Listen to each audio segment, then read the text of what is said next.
আসসালামু আলাইকুম everyone, welcome back to learn English with Nasrin. আজকে আমরা আলোচনা করব দা এর ব্যবহার নিয়ে। দা মূলত দুইভাবে উচ্চারিত হয়, দা এবং দি। এই দুইটাতে প্রচুর কনফিউশন থাকে, কোথায় দা ব্যবহার হবে এবং কোথায় দি ব্যবহার হবে। চলুন আজকে এই কনফিউশন ক্লিয়ার করা যায়।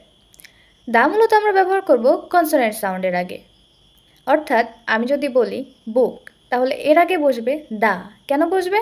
কারণ দা এর পরবর্তী ওয়ার্ড যদি কনসোনেন্ট সাউন্ড দিয়ে শুরু হয় তাহলে আমরা তার পূর্বে দা ব্যবহার করব।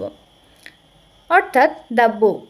বুকের বি হচ্ছে কনসোনেন্ট, তাই আমরা এর আগে দা ব্যবহার করব।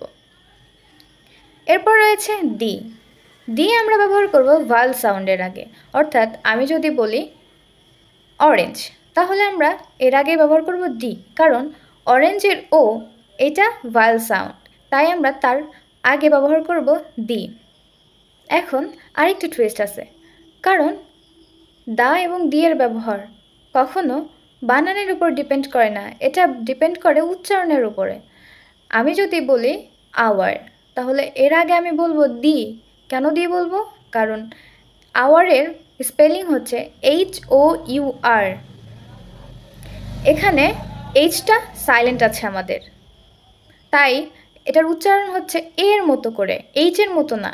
হাওয়ার বলতেছি না, আমরা বলতেছি আওয়ার, এর মতো উচ্চারিত হচ্ছে, তাই আমরা এর আগে দি বলবো, দি আওয়ার, নট দা আওয়ার। তাহলে কনফিউশন ক্লিয়ার? দা বসবে মূলত কনসোনেন্ট সাউন্ডের আগে এবং দি বসবে ভায়েল সাউন্ডের আগে। তবে এটা স্পেলিংয়ের উপর ডিপেন্ড করে না, এটা ডিপেন্ড করে প্রোনাউন্সিয়েশনের উপরে।